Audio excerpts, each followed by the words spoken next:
Hello, Professor. My name is Kent Westrick. Today I will be doing my composer presentation on Ruth Crawford Seeger. So, the birth and life of Ruth Crawford Seeger. Ruth Crawford Seeger was born July 3rd, 1901 in East Liverpool, Ohio, United States. The top right picture shows a picture of East Liverpool, Ohio, United States. She was born to Clark and Clara Crawford.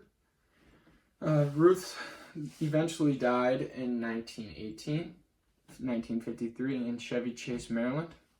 Ruth Crawford Seeger died from intestinal cancer.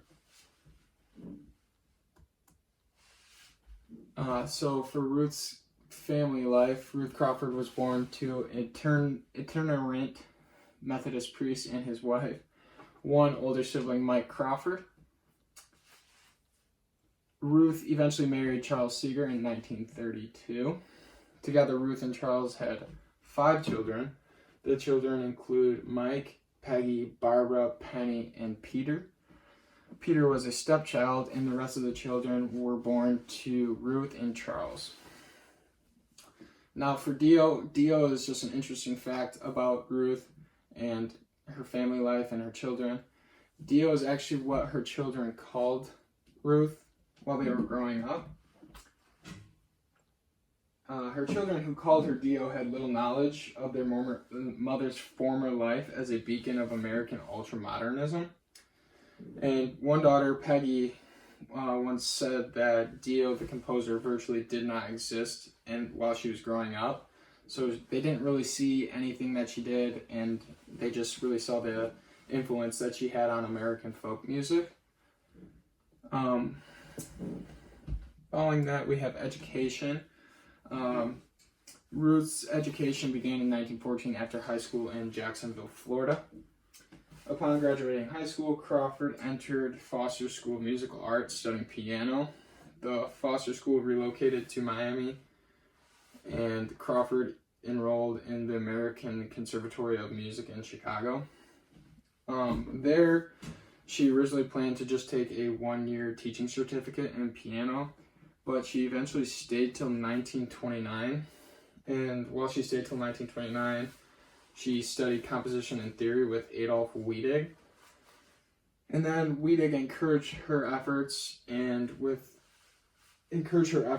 her first piano prelude of 1924. Crawford had already developed her own ultramodern, unique voice. So following her education, we have some of her notable works. In early composition, music for small orchestra in 1926 really revealed a notably experimental formalist and compositional style. From this piece, she became associated with the circle of composers who referred to themselves as ultramodernists. Following this, she went to Europe. She planned to write an orchestral piece, but then instead she started to work on 3 separate pieces.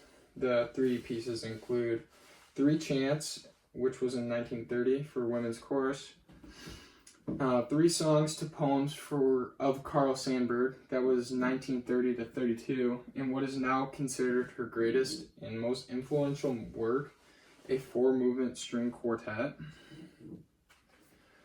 And following her notable works, we have her style. Her musical style was considered to be American modernism. By 1930, Ruth Crawford was a force to be reckoned with within the American modernism.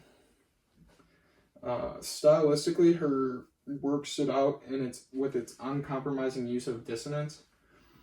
And then in 1930, Crawford won a Guggenheim Fellowship, and she eventually traveled to Europe, and she was the first woman to do so. Something that influenced her style, it was also known that she was largely influenced by Alexander Scriabin, especially with her string quartet piece.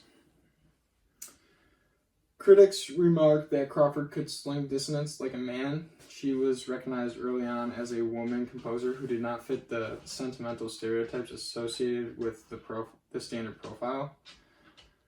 After working and eventually marrying, Ruth adopted several of Seeger's theoretical methods that marked the works of her most productive period, which was 1930 through 33.